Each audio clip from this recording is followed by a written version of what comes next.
السلام علیکم ورحمۃ اللہ وبرکاتہ. نحمده ونصلی علی رسوله الکریم. اما بعد فاعوذ باللہ من الشیطان الرجیم. بسم اللہ الرحمن الرحیم. رب اشرح لی صدری ویسر لی امری واحلل عقدۃ من لسانی یفقهوا قولی. الحمد للہ الکریم الوہاب. الحمد للہ الرحیم التواب. الحمد للہ الہادی الی الصواب. مزیل الشدائد وکاشف المصائب. فارج الہم کاشف الغم. مجیب دعوت المضطر. سبحانہ یسمع جہر القول وخفی الخطاب. ہر طرح کی تعریف اور حمد اللہ رب العزت کے لیے ہے جو کرم کرنے والا ہے، عطا کرنے والا ہے. ہر طرح کی حمد و ثنا اللہ سبحانہ وتعالیٰ کے لیے ہے جو بہت رحم فرمانے والا، بہت توبہ قبول کرنے والا ہے. ہر قسم کی حمد اللہ کے لیے ہے جو درست بات کی طرف رہنمائی کرنے والا ہے، جو سختیوں کو دور کرنے والا ہے، مصیبتوں کو ہٹانے والا ہے، پریشانیوں کو دور کرنے والا ہے، غموں کو مٹا دینے والا ہے، لاچار کی دعا قبول کرنے والا ہے. وہ پاک ہے جو ظاہری بات کو اور پوشیدہ بات کو بھی سنتا ہے. آج مجھے یہاں پر جو موضوع دیا گیا ہے وہ یہ ہے کہ ہم اپنے سٹریس، انزائٹی اور اس قسم کی دیگر چیزیں جو ہیں ان سے کس طرح ڈیل کریں. جیسا کہ ہم سب جانتے ہیں کہ اللہ سبحانہ تعالیٰ نے یہ دنیا بنائی اور اس دنیا میں انسان کو جو پیدا کیا اور اس کی جو زندگی بنائی وہ ایک امتحان کے لیے تھی. ہم سب ایک ٹیسٹ میں ہیں اور جب بھی انسان کسی امتحان سے گزرتا ہے تو اس کو سٹریس تو ہوتا ہے. یعنی آپ سب طالب علم ہیں، آپ کو معلوم ہے کہ چھوٹا سا بھی کوئی ایگزام ہو، سب کچھ آتا بھی ہو، سب کچھ پڑھا ہوا بھی ہو، سب کچھ کیا ہوا بھی ہو، پھر بھی ایک ٹینشن ضرور ہوتی ہے. تو یہ تو بہت نیچرل ہے. کہاں یہ کہ اللہ سبحانہ تعالیٰ نے خود بتا دیا کہ لقد خلقنا الانسان فی کبد، کہ یقیناً ہم نے انسان کو بڑی مشقت میں پیدا کیا. آپ دیکھیں کہ انسان کے دنیا میں آنے کا جو مرحلہ ہے، جو ماں پر گزرتا ہے، جس وقت بچے کی ولادت ہو رہی ہوتی ہے، اگر آپ میں سے کوئی اس ایکسپیرینس سے گزرا ہو یا اس پروسیس کو جانتا ہو تو آپ دیکھیں کہ کتنے گھنٹے بعض اوقات لگ جاتے ہیں، بعض اوقات دن لگ جاتے ہیں ایک انسان کے دنیا میں آتے آتے. اور ماں بھی کس مشقت سے گزرتی ہے اور وہ بچہ بھی کس مشقت سے گزرتا ہے. یہ اس بات کی علامت ہوتی ہے کہ جس دنیا میں وہ آ رہا ہے وہ پھولوں کی سیج نہیں ہے، وہ مشکلات کی جگہ ہے. یہاں پر آسانیاں بھی ہیں لیکن مشکلات بھی ہیں. اگرچہ آسانیاں اور نعمتیں اور امن ان مشکلات سے زیادہ ہے، لیکن انسان کی فطرت میں ایک حساسیت ہے، ایک سینسٹیوٹی ہے. لہذا امن کا جو وقت ہے، سکون کا جو وقت ہے، وہ تو ہم فار گرانٹیڈ لیتے ہیں، وہ ایسے ہی گزر جاتا ہے. لیکن جب ہم پر کوئی تکلیف آتی ہے، کوئی مشکل آتی ہے، بعض اوقات ہم اپنے حواس کھو دیتے ہیں، بعض اوقات ہم بہت سٹریس میں چلے جاتے ہیں. تو اس صورت میں کرنا کیا چاہیے، کس طرح اس کو ہینڈل کریں، کس طرح ہم ڈیل کریں. قرآن مجید میں اللہ تعالیٰ فرماتے ہیں وَلَنَبْلُوَنَّكُمْ بِشَيْءٍ مِّنَ الْخَوْفِ وَالْجُوعِ وَنَقْصٍ مِّنَ الْأَمْوَالِ وَالْأَنفُسِ وَالثَّمَرَاتِ وَبَشِّرِ الصَّابِرِينَ الَّذِينَ إِذَا أَصَابَتْهُمْ مُصِيبَةٌ قَالُوا إِنَّا لِلَّهِ وَإِنَّا إِلَيْهِ رَاجِعُونَ أُولَئِكَ عَلَيْهِمْ صَلَوَاتٌ مِّن رَّبِّهِمْ وَرَحْمَةٌ وَأُولَئِكَ هُمُ الْمُهْتَدُونَ. اللہ تعالیٰ کا ارشاد ہے، اور یقیناً ہم تمہیں خوف اور بھوک اور مالوں اور جانوں اور پھلوں کی کمی میں سے کسی نہ کسی چیز کے ساتھ ضرور آزمائیں گے. یعنی کبھی ایک آزمائش ہوگی، کبھی دوسری ہوگی. یہ پہلے سے بتا دیا گیا کہ یہ سارے ٹیسٹ ہوں گے. اور صبر کرنے والوں کو خوشخبری دے دیجئے.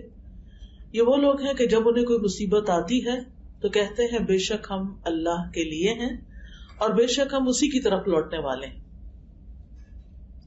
یہ وہ لوگ ہیں جن پر ان کے رب کی طرف سے کئی مہربانیاں ہیں، بڑی رحمت ہے، اور یہی لوگ دراصل ہدایت پانے والے ہیں.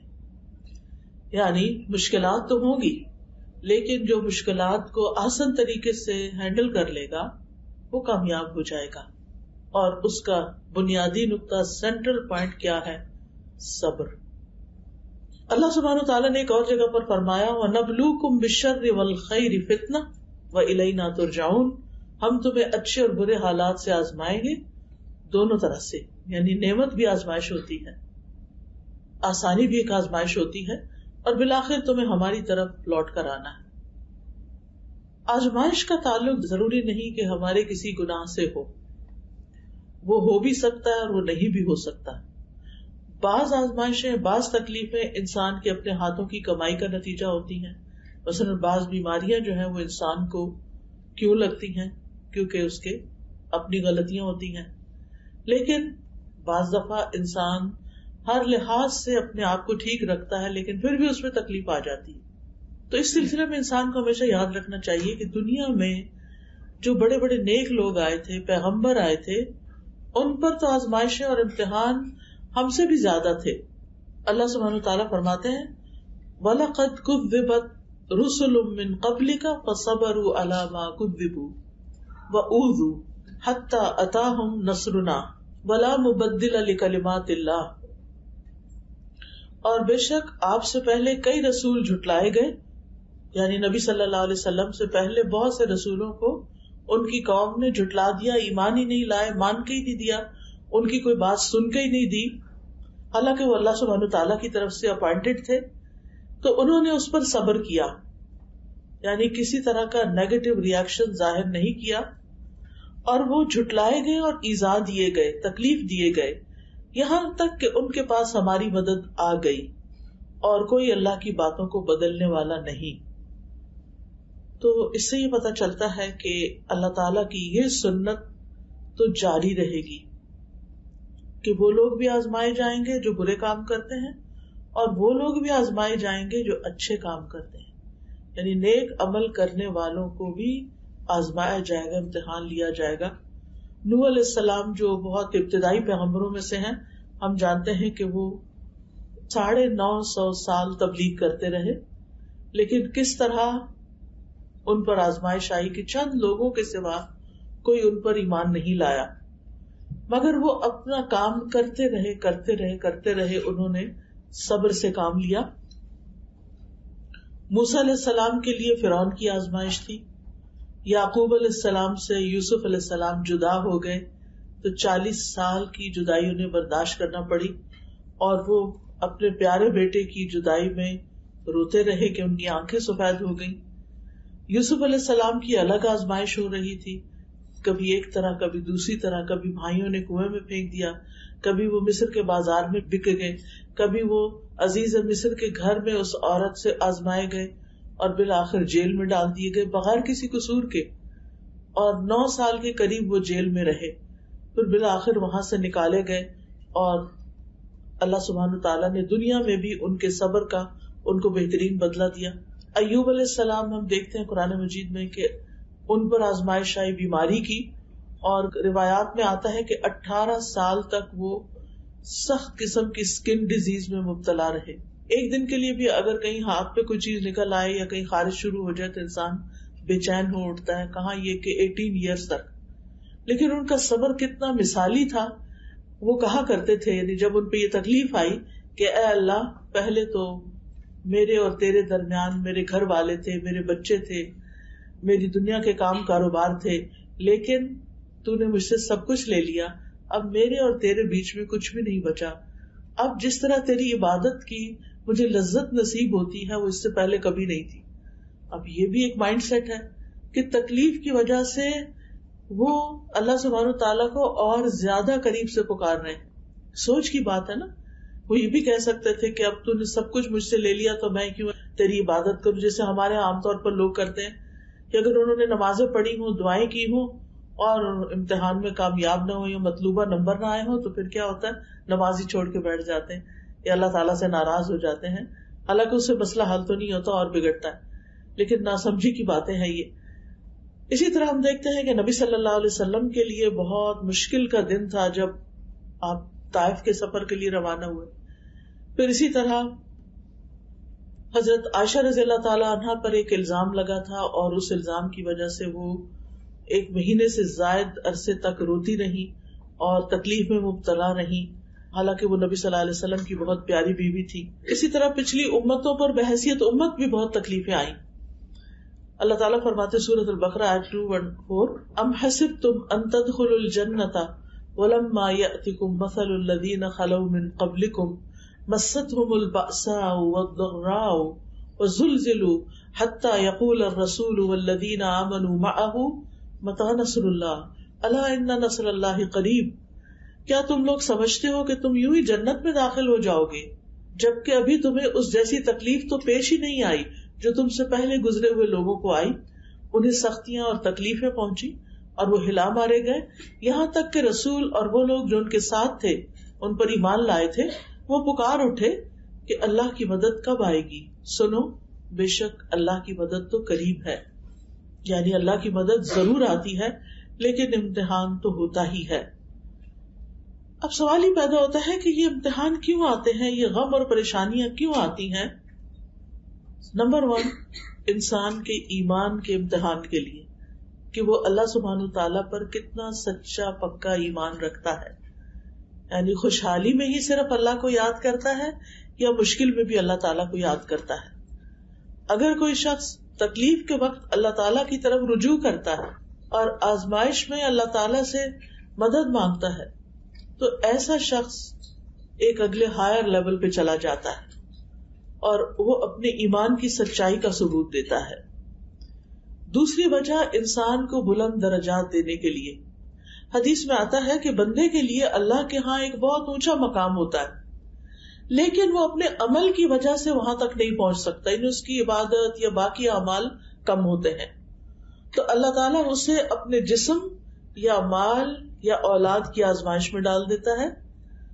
ابو داؤد کہتے ہیں کہ پھر اللہ تعالیٰ اسے صبر کی توفیق بھی دیتا ہے حتیٰ کہ وہ انسان اس صبر کی وجہ سے اس بلند ترین مقام پہ جا پہنچتا ہے. تو یہ ایک ریزن ہوتی ہے انسان کے اوپر سخت امتحان کی کہ اللہ سبحانہ تعالیٰ اس کو ایک اعلیٰ منزل دینا چاہتے ہیں لیکن اس کے عمل ایسے نہیں ہوتے کہ اعمال کی بنیاد پر وہاں پہنچے، لہٰذا اس پر آزمائش آتی ہے جس پہ وہ صبر کرتا ہے اور بلند درجے پاتا ہے. پھر اسی طرح اللہ تعالیٰ کی طرف سے اس انسان کے لیے بھلائی کا ارادہ ہوتا ہے. حدیث میں آتا ہے من یرد اللہ بہ خیرا یصب منہ، اللہ جس کے ساتھ بھلائی کا ارادہ کرتا ہے اسے مشکل میں ڈال دیتا ہے، مصیبت میں ڈال دیتا ہے. کیوں؟ اس لیے کہ انسان میچور ہو ہی نہیں سکتا. آپ نے کبھی دیکھا ہوگا کچی اینٹیں اور پکی اینٹیں، کبھی بھٹا دیکھا ہوگا جس میں اینٹیں پک رہی ہوتی ہیں.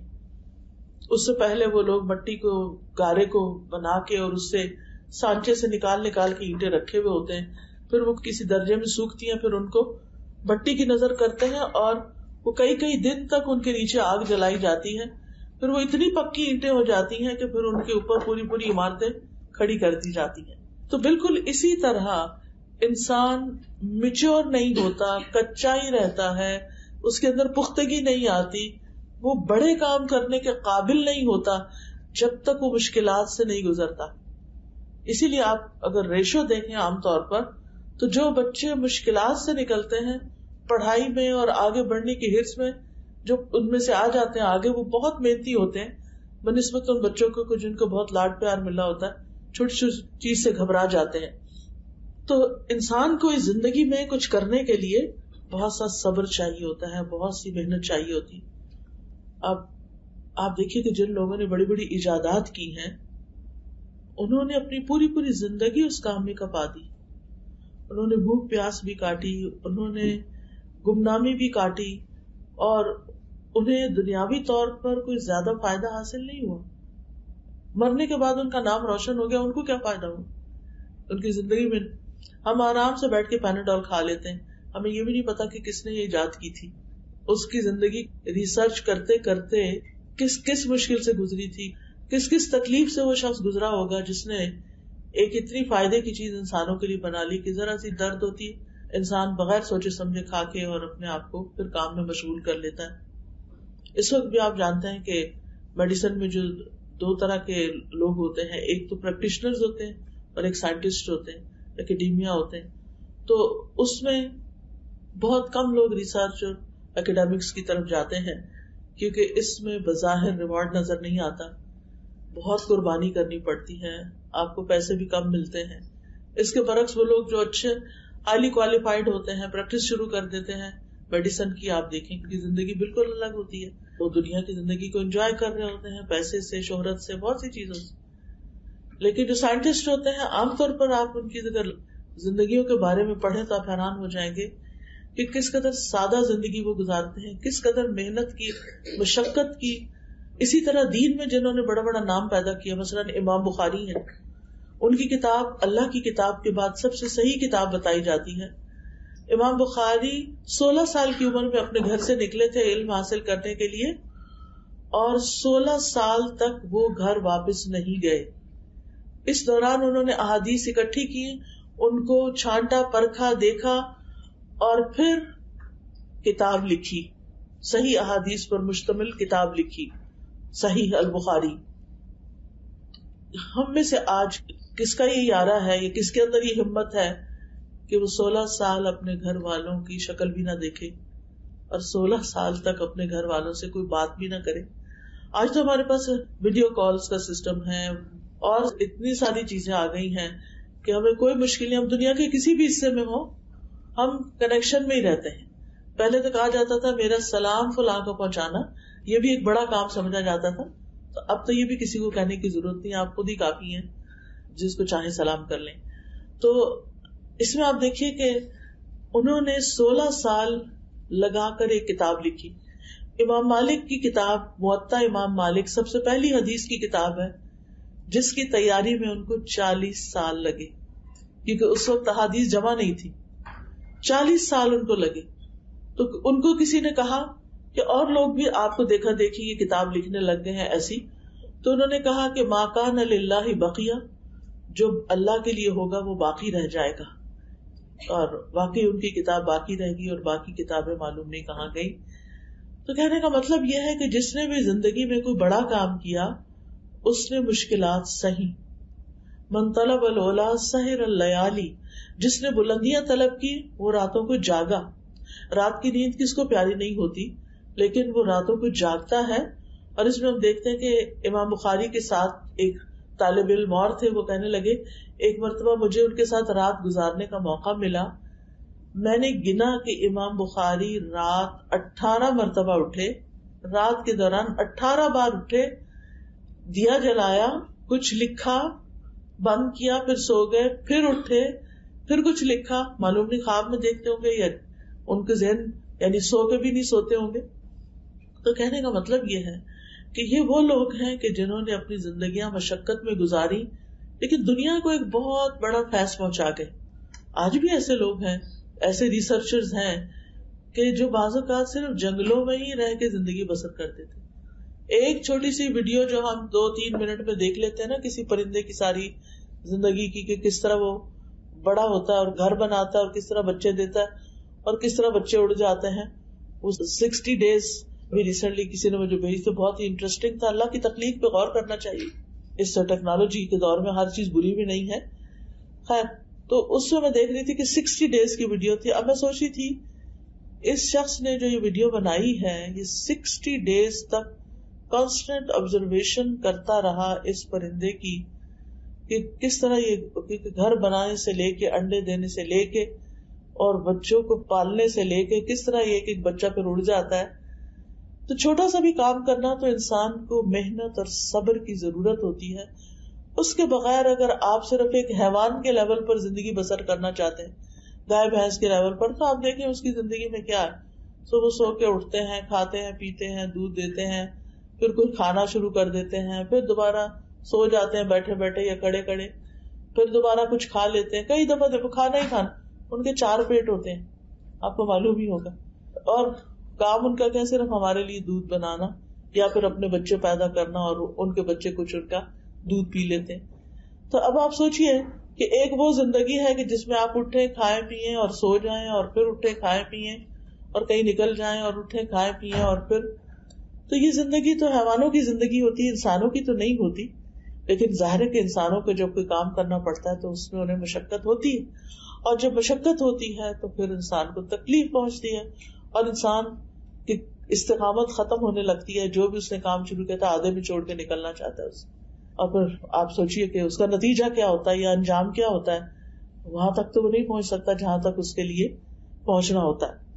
اگر انسان یہ بات یاد رکھے کہ غموں سے پاک زندگی صرف جنت کی زندگی ہے, دنیا میں یہ نہیں ہو سکتا, تو پہلے سے ہم مینٹلی پریپیئرڈ ہوں گے کہ اس دنیا میں تو امتحان ہوں گے. دیکھنے کی بات یہ ہے کہ مجھے کیا کرنا ہے, تو اس میں پھر انسان اس کے مطابق اپنی زندگی بسر کرتا ہے. جنت ایسی جگہ ہے جہاں صحت ہی صحت ہے, بیماری نہیں, زندگی ہے کبھی موت نہیں ہوگی, جوانی ہے کبھی بڑھاپا نہیں آئے گا, آرام ہے کبھی بے سکونی نہیں ہوگی. اور کہا جائے گا پکار کر, یہ جنت ہے جس کے تم وارث بنائے گئے ان اعمال کے بدلے جو تم کر کے آئے. یعنی دنیا میں تم نے مشقتوں میں زندگی بسر کی, کام کیا, محنت کی. ظاہر ہے کہ اٹھ کے وضو کرنا ہی ایک بڑا مشکل کام لگتا ہے, پھر اس کے بعد نماز پڑھنا, نماز میں بھی صرف فرض نہیں نوافل کا اہتمام کرنا. تو یاد رکھیے کہ دنیا ہے ہی کام کی جگہ, اور اس کام میں ہی انسان کا آرام ہے.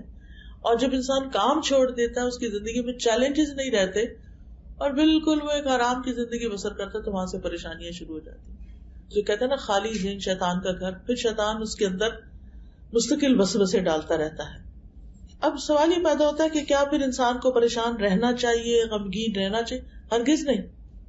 ہمارا دین یہ نہیں کہتا کہ تم غم مناؤ کیونکہ یہ ایمان کا حصہ ہے, ایسا کچھ بھی نہیں ہے.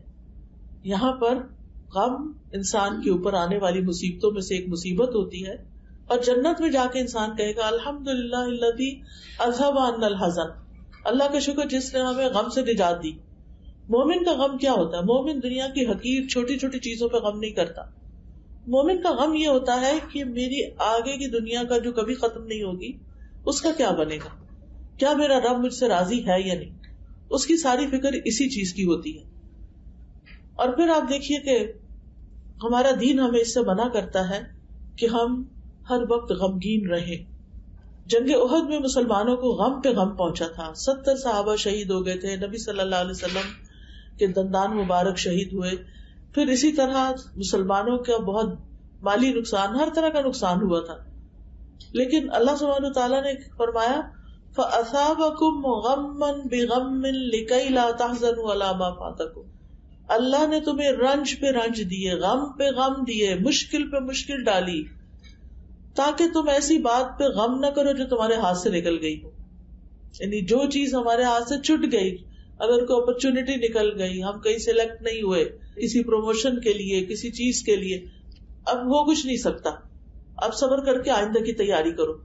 لیکن ہم تیاری کیسے کریں, ہم تو پچھلے غم سے نہیں نکل رہے.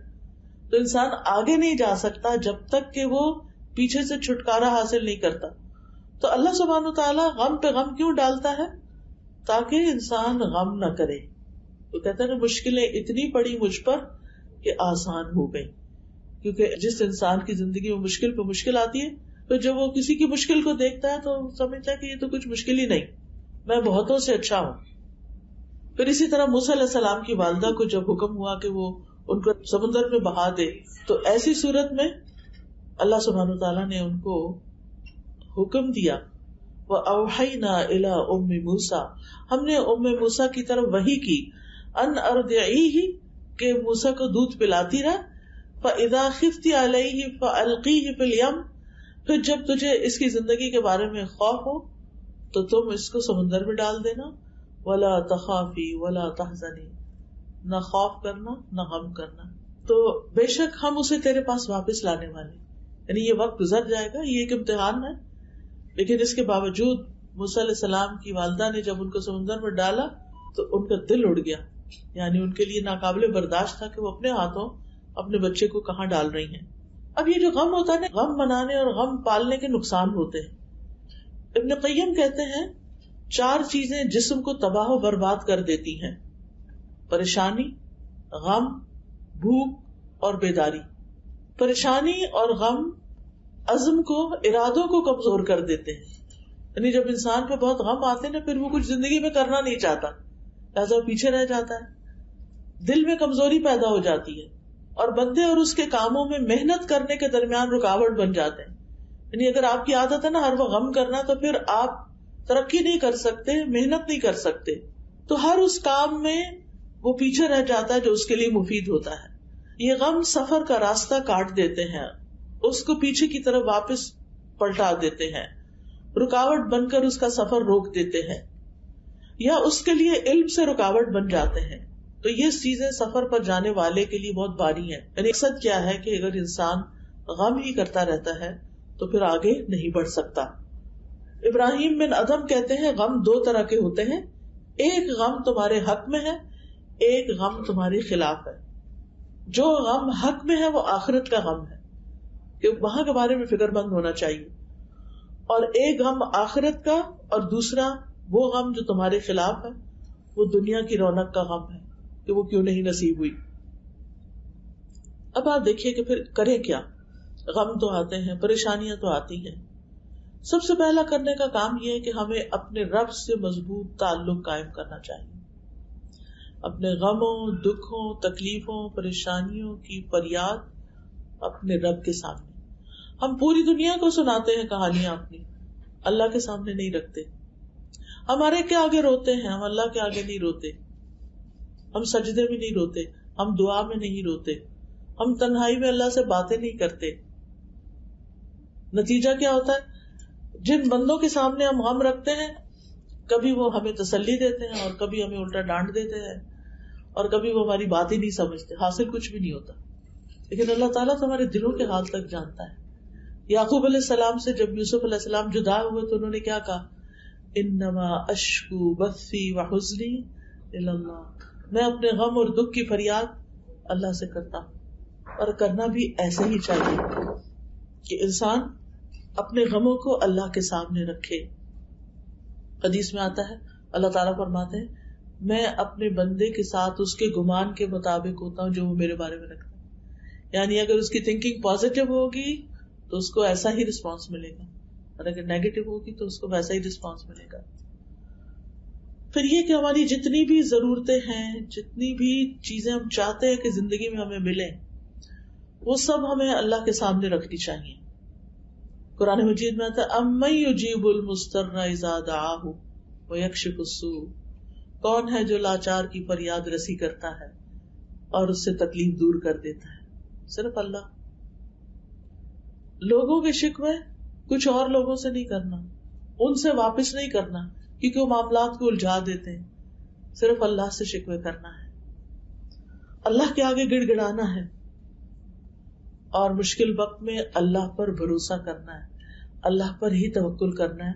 اللہ ہے نا، اللہ کر دے گا. اللہ تعالیٰ کو کوئی چیز نہیں روکتی. اللہ تعالیٰ کے لیے کوئی کام کرنا مشکل نہیں. اللہ سبحانہ وتعالیٰ تو میرے دل کی بات بھی سنتا ہے. اگر میں زبان سے اور رو کے دعا کرتا ہوں تو کیوں نہیں سنے گا؟ اس کا تو وعدہ ہے وَإِذَا سَأَلَكَ عِبَادِي عَنِّي فَإِنِّي قَرِيبٌ أُجِيبُ دَعْوَةَ الدَّاعِ إِذَا دَعَانِ فَلْيَسْتَجِيبُوا لِي وَلْيُؤْمِنُوا بِي. کہ جب آپ سے میرے بندے میرے بارے میں پوچھیں تو انہیں بتا دیجیے میں تو قریب ہوں. انی قریب، اجیب ہوں، میں جواب دیتا ہوں. دعوت الداعی، پکارنے والے کی پکار کا. گویا جب بھی ہم کہتے یا اللہ تو اللہ تعالیٰ ہمیں جواب دیتا ہے اے میرے بندے بتا تو کیا چاہتا ہے. اگرچہ اللہ کو پتا ہے ہم کیا چاہتے ہیں، لیکن اللہ تعالیٰ ہمارے منہ سے سننا چاہتا ہے کیونکہ دعا ایک عبادت ہے. اور جب ہم اپنے منہ سے اپنی بات بیان کرتے ہیں تو ہمارا دل ہلکا ہو جاتا ہے. لوگوں کے سامنے جب ہم بیان کرتے ہیں تو کبھی اور بھی بوجھل ہوتا ہے کہ ڈر ہوتا ہے یہ مسئلہ کہیں بگڑ ہی نہ جائے، کسی اور کو ہی نہ بتا دے. مشکل حالات میں اللہ پہ بھروسہ کرنا سیکھیے، اپنے معاملات اللہ کے سپرد کیجیے. یعنی ہم انسان مشکل نہیں دور کر سکتے، اللہ کے لیے کچھ مشکل نہیں. وہ وہاں سے رستہ دکھاتا ہے جہاں سے انسان سوچ بھی نہیں سکتا. قرآن مجید سورۃ الطلاق کی آیت 3 میں آتا ہے وَمَن يَتَوَكَّلْ عَلَى اللَّهِ فَهُوَ حَسْبُهُ إِنَّ اللَّهَ بَالِغُ أَمْرِهِ قَدْ جَعَلَ اللَّهُ لِكُلِّ شَيْءٍ قَدْرًا. جو شخص اللہ پہ بھروسہ کرے تو اللہ اس کے لیے کافی ہے. اللہ اپنے کام پورے کر کے رہتا ہے. اللہ نے ہر چیز کا ایک اندازہ مقرر کر رکھا ہے، ہر چیز کا ایک وقت ہے. جیسے آپ بیج ڈالتے ہیں تو درخت کا پھل آنے میں ایک وقت لگتا ہے، لیکن آپ دیکھیں جیسے ہو سکتا ہے آپ کے گھر میں کہیں چیکو کا درخت لگا ہوا. میں کبھی دیکھتی نا کہ ایسے درخت تو بہت پھل لاتے ہیں, یا کبھی شہتوت کا درخت دیکھا جب وہ پھل لاتا ہے کس قدر بھرا ہوا ہوتا ہے, کتنا پھل ہوتا ہے اس کا. میں سوچتی ہوں کہ اس کی اوریجن کیا ہے, اس کا روٹ کیا ہے, کتنے بیج ڈالے گئے ہوں گے, ایک بیج, اور پھر اس سے اتنا بڑا درخت, اور اس پر اتنا زیادہ فروٹ, ایک بیج کے اندر اتنا پوٹینشیل. اور انسان کی مثال تو حدیث میں درخت سے ہی دی گئی ہے کہ ایور گرین درخت. مومن کی مثال ایسے ہی ہے جیسے ایور گرین درخت ہو. مومن کبھی سوکھتا نہیں, مومن پہ خزاں نہیں آتی, مومن غموں سے گھبراتا نہیں, مومن حل جانتا ہے, مومن اللہ کا دامن تھام لیتا ہے. لیکن جو دعا ہم نے کی وہ سنی گئی, وہ یقیناً سنی گئی, قبول بھی ہو گئی. اس کا نتیجہ ہم کچھ عرصے بعد دیکھیں گے. ان اللہ بالغ امرہ قد جعل اللہ لکل شیء قدرا. بے شک اللہ نے ہر چیز کا ایک اندازہ مقرر کر رکھا ہے, اس لیے وہ اپنے وقت پر ہی کام ہوگا. اس وقت تک کے لیے ہم کیا کریں؟ صبر اور دعا سے کام لیں, کیونکہ ان دو چیزوں سے اجر بڑھتا رہتا ہے. پھر اس بات پر یقین کرنا کہ ہر تنگی کے بعد آسانی ہے. فَإِنَّ مَعَ الْعُسْرِ يُسْرًا, إِنَّ مَعَ الْعُسْرِ يُسْرًا. تنگی کے بعد آسانی ہے, پھر تنگی کے بعد آسانی ہے. اور یہ یاد رکھنا کہ ہر تنگی کے ساتھ دو آسانیاں ہیں, کیونکہ 2 دفعہ آسانیوں کا ذکر آیا ہے. پھر اچھا وقت آنے کا انتظار کرنا, مایوس نہیں ہونا, موت کا ہی نہیں سوچنے لگ جانا, مرنے کی باتیں نہیں کرنا, ہوپ فل رہنا. کیونکہ ہمارے سر میں شدید درد, تو ہم کہتے ہیں بس پتہ نہیں ہم بچیں گے کہ نہیں, پھٹ ہی نہ جائے رکھ, سر میں سے کچھ پھٹ گیا تو علاج بھی کوئی نہیں اس کا. لیکن امید اچھی رکھنا, سوچ اچھی رکھنا, دعائیں جو اللہ نے سن لی آپ کے لیے ذخیرہ کر دی, اس کے بارے میں سوچ اچھی رکھنا. پھر اسی طرح اللہ تعالیٰ کے احکامات کی حفاظت کرنا. نبی صلی اللہ علیہ وسلم نے فرمایا احفظ اللہ یحفظک, تم اللہ کے احکام کی حفاظت کرو, اللہ تعالیٰ تمہاری حفاظت کرے گا. اور اس میں سب سے پہلا حکم کون سا ہے؟ نماز. تو نماز پڑھنے والے کو اللہ کی رحمت ملتی ہے. نبی صلی اللہ علیہ وسلم نے فرمایا جب تم میں سے کوئی آدمی نماز کے لیے کھڑا ہوتا ہے تو رحمت الہی اس کی طرف متوجہ ہو جاتی ہے, یعنی اللہ سبحانہ وتعالیٰ آپ کی طرف توجہ فرماتا, اور نماز کے بعد پھر آپ جو دعا کرتے ہیں وہ دعا بھی قبول ہو جاتی ہے. خصوصاً فجر کی نماز کی حفاظت کرنے والا اللہ کی امان میں ہوتا ہے. چاشت کی 4 رکعت نماز پڑھنا دن بھر اللہ کی حفاظت ملتی ہے. دوسری اہم چیز کرنے کے کاموں میں سے, یعنی پہلا تھا اللہ کے ساتھ اپنا تعلق مضبوط کرنا, امید رکھنا, آسانی رکھنا, یقین رکھنا کہ اللہ تعالیٰ ضرور مدد کرے گا, اللہ کا تقوی اختیار کرنا, اللہ پہ توکل کرنا, ہر نیکی اللہ ہی کے لیے کرنا.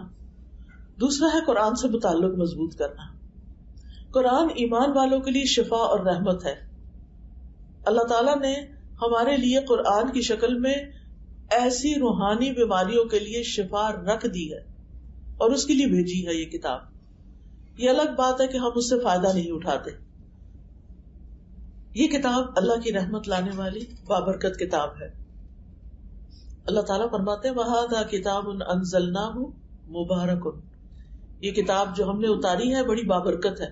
یعنی اگر تمہاری زندگیوں میں ہوگی تو اس سے تمہیں برکت ملے گی. اس کا پڑھنا, اس کو سمجھنا, اس کے مطابق زندگی بسر کرنا, اس کی تعلیم دینا.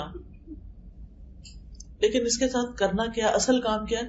فَاتَّبِعُوهُ, اس کی پیروی کرو, اس کو فالو کرو, اس کو اپنا امام بناؤ, اس کو اپنا رہنما بناؤ. وَاتَّقُوا, اور ڈرو, لَعَلَّكُمْ تُرْحَمُونَ, تاکہ تم رحم کیے جاؤ. یہ کتاب اللہ سے جوڑنے کا بہترین طریقہ ہے.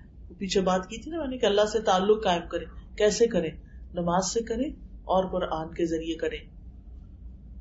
اور پھر گھروں میں برکت, آپ کی زندگی میں برکت, اور جتنا جتنا آپ اس کتاب کو پڑھتے چلے جائیں گے اتنا اتنا آپ کے دل میں بھی سکون آئے گا, اور جتنی اس کی خدمت کریں گے اتنی آپ کی زندگی میں برکتیں آئیں گی. پھر چونکہ ہر وقت انسان قرآن نہیں پڑھ سکتا تو پھر چلتے پھرتے اور کام کرتے ہوئے کیا کرے انسان؟ اللہ کا ذکر کثرت سے کرے. اور خاص طور پر جو مشکل اگر آئی ہے تو اس کے لیے یا حی یا قیوم برحمتک استغیث یا ذا الجلال والاکرام یا بدیع السماوات والارض یا اللہ یا رحمان یا رحیم. اللہ تعالیٰ خود فرماتے ہیں کہ اللہ سبحانہ تعالیٰ کے ناموں سے اس کو پکارو، اس سے دعائیں جلد قبول ہوتی ہیں. ذکر کرنے سے اور مسلسل ذکر سے دل کو سکون مل جاتا ہے، سٹریس کم ہو جاتا ہے. ذکر روح کی غذا ہے. یہ سٹریس اور انزائٹی کیوں ہوتے ہیں اس کے بارے میں پڑھ رہی تھی کہ یہ اوپر سرفیس پہ جو سمپٹم نظر آتی ہیں یہ اصل میں ہمارے سب کانشیس کے اندر بہت کچھ پیچھے جا چکا ہوتا ہے جو ان پلیزنٹ ہوتا ہے، اور پھر ایک دن آتا ہے کہ وہ سرفیس پہ آ جاتا ہے، ہمارا بیہیویئر چینج ہو جاتا ہے. اگر ہم اس کے اندر، کیونکہ انسان کے اندر ایک طلب تو ہے نا کسی چیز کی. بازو کا سمجھتا ہے انسان شاید مجھے مال چاہیے، مجھے کمپینین چاہیے، مجھے سیر و تفریح چاہیے. یہ سب کچھ کرنے کے بعد پھر کیوں ہے آپ پریشان؟ تو اب تو آپ کو خوش ہو جانا چاہیے. وہ اس لیے کہ صرف ان چیزوں سے یہ ویکیوم نہیں بھر سکتا. اگر آپ اللہ تعالیٰ سے ایک تعلق قائم کریں گے، اس کے دین سے تعلق قائم کریں گے، قرآن سے تعلق قائم کریں گے، تو پھر وہ جو اندر جو سب کانشیس ہے، جو کچھ آپ پڑھتے جائیں گے، سنتے جائیں گے، اندر جا کر وہ اس کو الٹر کرنا شروع کر دے گا، بیماری کو باہر نکالے گا اور اپنی جگہ بنائے گا. کیونکہ جاء الحق وزہق الباطل ان الباطل کان زہوقا. حق آ گیا، باطل چلا گیا. تو جو باطل وسوسے شیطان کی باتیں اور بہت کچھ دل میں بیٹھا ہوا ہوتا ہے، وہ حق بات یعنی قرآن کی بات آ کر اس کو نکال دیتی ہے. اور ذکر سے انسان کو زندگی ملتی ہے، رحمت اور سکینت ملتی ہے، پریشانی اور خوف زائل ہوتا ہے، شیطان کے حملوں سے بچاؤ حاصل ہوتا ہے. ابن قیم کہتے ہیں اللہ کا ذکر مشکل کو آسان کر دیتا ہے، تنگی اور مشقت کو کم کر دیتا ہے. بس جب بھی کسی مشکل پر اللہ کا نام ذکر کیا جاتا ہے تو وہ آسان ہو جاتی ہے. جب بھی کسی مشقت پر اللہ کا ذکر کیا جاتا ہے تو وہ بھی آسان ہو جاتی ہے. اور جس کسی تکلیف پر، سختی پر اللہ کا ذکر کیا جاتا ہے وہ زائل ہو جاتی ہے. اور جس تکلیف پہ اللہ کو یاد کیا جاتا ہے وہ ختم ہو جاتی ہے. اللہ کے ذکر کی تو بہت سی قسمیں، سبحان اللہ و بحمدی، سبحان اللہ العظیم، سبحان اللہ، الحمدللہ. ایک دفعہ کہنا میزان کو بھر دیتا ہے. یعنی استغفر اللہ، بہت ساری چیزیں، درود شریف، آیت کریمہ، ان میں سے جو بھی چیز آپ پڑھنا چاہیں پڑھتے جائیں. لیکن ان سب میں جو بہترین چیز ہے جس سے انسان کی مشکلات حل ہوتی ہیں وہ استغفار ہے، اللہ سے گناہوں کی معافی مانگنا. کیونکہ ہمارے اور اللہ کے بیچ میں جو چیز رکاوٹ ڈالتے ہیں وہ ہمارے ہی گناہ ہوتے ہیں. مثلا نماز نہیں پڑھی، مثلا زبان سے لوز ٹاک، مثلا کسی کا حق مار دیا، کسی کو ذلیل کر دیا، کسی کو بے عزت کر دیا، کسی کو پریشان کر دیا، یہ ساری چیزیں اس میں آ جاتی ہیں. پھر روزی میں کشادگی اور مال میں بڑھوتری بھی استغفار سے ہوتی ہے. بہت زیادہ خیر و برکت اور بارشوں کا اترنا اور جسم کی طاقت کا سامان ہونا، یہ بھی اسی استغفار کے ساتھ ہے. پھر یہ کہ ہمیں ایک اور کام کرنا چاہیے اور وہ ہے اللہ سے اچھا گمان، کہ اگر تکلیف بھی آئی ہے تو میرے رب نے کسی وجہ سے بھیجی ہے اور اس کا نتیجہ اچھا ہی ہوگا. اللہ کی تقسیم پہ راضی رہنا. اگر ہم سے کسی کو زیادہ مل گیا تو اس سے جیلس نہیں ہونا، کیونکہ جیلسی تو ہمارے اندر آگ بھڑکا رہی ہے، اس کو کیا جاتا ہے، اس کو تو کچھ نہیں ہوتا. کیونکہ جو کچھ انسان کو ملتا ہے وہ انسان کے لیے ایک امتحان ہی ہوتا ہے. اگر وہ ہمیں نہیں ملا، کسی اور کو ملا تو اسی کا امتحان ہوگا نا، ہمارا تو نہیں ہوگا. پھر یہ یاد رکھے کہ مایوس ہونا کبیرہ گناہ ہے، اور ملنے والے اجر پہ نظر رکھنا جو ہے انسان کے حوصلے بلند کر دیتا ہے. پھر صبر اور شکر لازم کر لیں زندگی میں، مشکلات پہ صبر اور نعمتوں پہ شکر. کوئی بھی نعمت جو آپ کو ملے، چھوٹی ہو یا بڑی، فوراً اللہ کا شکر ادا کریں. غموں پر، دکھوں پر، تکلیفوں پر صبر، فاصبر صبرا جمیلا. اللہ سبحانہ تعالیٰ ایسے لوگوں کی تعریف کرتے ہیں جو صبر سے کام لیتے ہیں، اور پھر یہ تعریف ہر حال میں ہونی چاہیے. ایک اور چیز جو مشکلات کو ٹالتی ہے وہ ہے صدقہ خیرات. ہمیں ہر روز کچھ نہ کچھ ضرور صدقہ کرنا چاہیے، تھوڑا ہو یا زیادہ. اگر روز کے روز راستے میں کہیں مسکین آتے ہیں تو دے دیں، ورنہ اکٹھا کر کے کسی خیر کے کام میں، کسی بڑے پروجیکٹ میں بھی لگا سکتے ہیں. پھر اسی طرح صدقہ جسم کی حفاظت کرتا ہے، بیماریوں سے محفوظ رکھتا ہے، مشکلات اور پریشانیوں کو دور رکھتا ہے. پھر ہے خیر کے کاموں میں والنٹیئر کرنا. ہر کام کمائی کا ذریعہ نہ بنائیں. کچھ کام زندگی میں ایسے رکھیں کہ جو صرف اور صرف اللہ کے یہاں اس کا ریوارڈ پانا ہے, اس کا اجر اللہ سے لینا ہے. اس سے آپ کے دل کو بہت سکون ملے گا. اللہ تعالیٰ فرماتے ہیں جو شخص بھی نیک عمل کرے, خواہ مرد ہو یا عورت, بشرطے کہ وہ مومن ہو, تو ہم اسے پاکیزہ زندگی بسر کرائیں گے اور آخرت میں ان کے بہترین اعمال کے مطابق انہیں ان کا اجر دیا جائے گا. یعنی ایسے لوگوں کو قیامت کے دن پھر اجر ملے گا. پھر آپ دیکھیے دوسروں کی پریشانیوں پہ غور کر کے اپنی پریشانی کو کمپیئر کر کے چھوٹا سمجھنا. اور پھر نیکسٹ ہے مثبت مصروفیات کے حامل لوگوں سے دوستی کرنا. ایسے لوگوں سے دوستی کرنا جو صالحین میں سے ہوں, ایسے لوگوں سے دوستی کرنا کہ جن کا تھاٹ پروسیس بہت ہی پازیٹیو ہے, وہ ہر چیز میں خیر ڈھونڈ لیتے ہیں. اور ویسے بھی انسان جس کے ساتھ بیٹھتا ہے اسی کے عادات میں ڈل جاتا ہے. مثبت دوستی جو ہے اس کے اثرات بھی مثبت ہی ہوتے ہیں. اور سارے غموں میں سے بہترین غم آخرت کا غم ہے. ہم میں سے ہر ایک اگر وہ غم لگا لے حقیقی معنوں میں تو اس کے لیے تیاری بھی کرے, پلان بھی کرے, اپنے دل و دماغ کو اسی کام میں لگا دے اور پھر ہمیشہ کے لیے اللہ سے اس کا اجر پائے. پھر کثرت سے دعا کرنا, دعاؤں کی کثرت ہونی چاہیے. خوشحالی میں بھی تکلیف میں دونوں حالتوں میں دعائیں کرنا. دعا تقدیر کو بدل دیتی ہے. پورے یقین سے دعا کرنا, اوپر اوپر سے نہیں. اللہ سبحانہ تعالیٰ سے دعا کرتے ہوئے انسان کوئی شرط نہ لگائے بلکہ اللہ کی راہ میں کھلا دے اور اچھے کی امید رکھے. پھر ہم و غم کی جو دعائیں ہیں ان دعاؤں میں سے وہ دعائیں نکال کے پڑھنا, اور غم اور دکھ کو تکلیف کو جو دور کرتے ہیں کلمات, ان میں سے سب سے بہترین کلمات درود شریف کی کثرت. اٹھتے بیٹھتے درود شریف پڑھتے رہیں. انشاءاللہ العزیز زندگی میں بہت سی بھلائیاں آئیں گی, بہت سی خیر آئے گی, اور انشاءاللہ جب آپ خیر کو پا لیں گے تو اس کو پکڑ کر رکھیں, چھوڑ نہ دیں. اللہ تعالیٰ ہمارا حامی و ناصر ہو.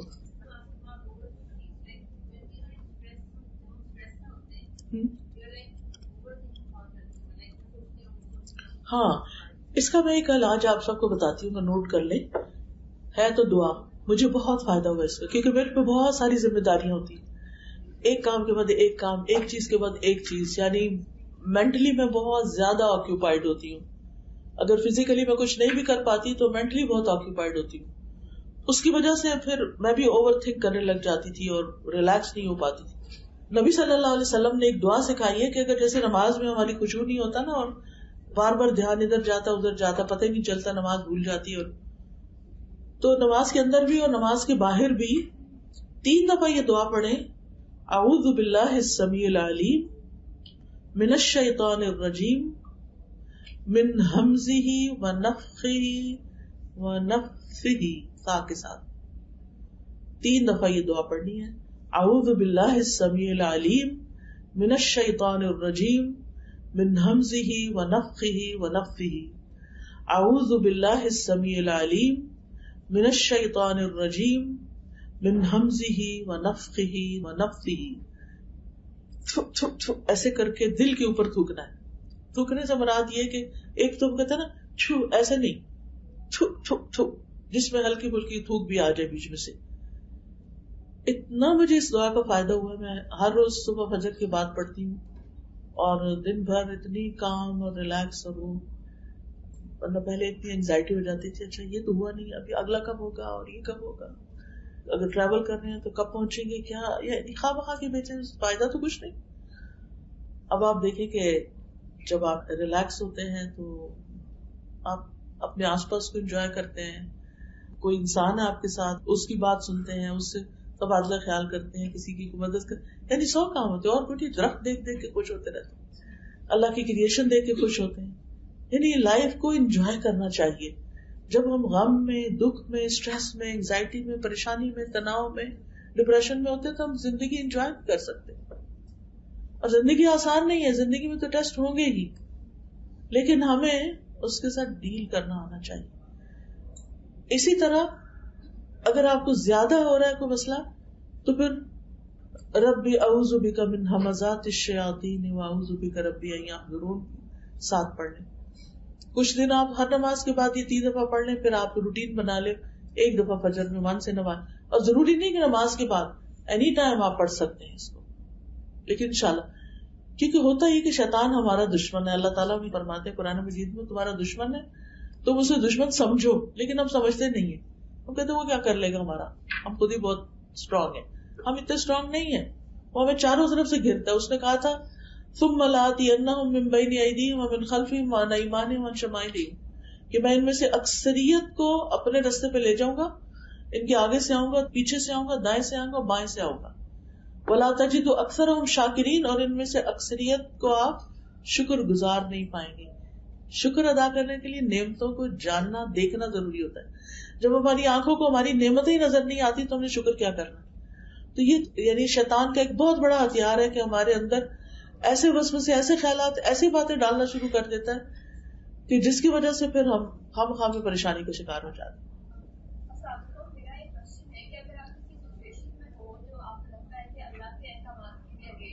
جی جی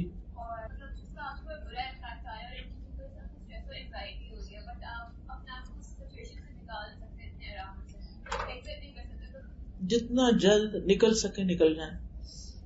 بعض چیزیں اوور نائٹ نہیں ہوتی. پہلے ہم ارادہ بناتے ہیں، پھر ہم اس کے بارے میں پڑھتے ہیں، دیکھتے ہیں کہ اس چیز کے ساتھ کس طرح ڈیل کیا جا سکتا ہے. پھر آپ سٹیپ بائی سٹیپ کرتے ہوئے پھر اپنے آپ کو پل بیک کریں. لیکن یہ نیت ضرور رکھیں کہ میں نے اس میں سے نکلنا ہے، کیونکہ اس میں میرا نقصان ہے.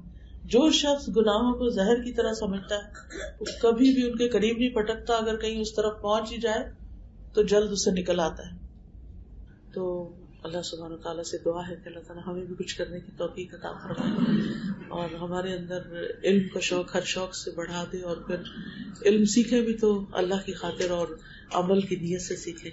اللہ سبحانہ وتعالیٰ آپ سب کو بہترین جزائے خیر دے اور آپ کے علم، وقت اور کوشش اور آپ کے سکھانے والوں کی زندگی، صحت اور ہر چیز میں، اولاد میں اور اعمال میں برکت ڈالے.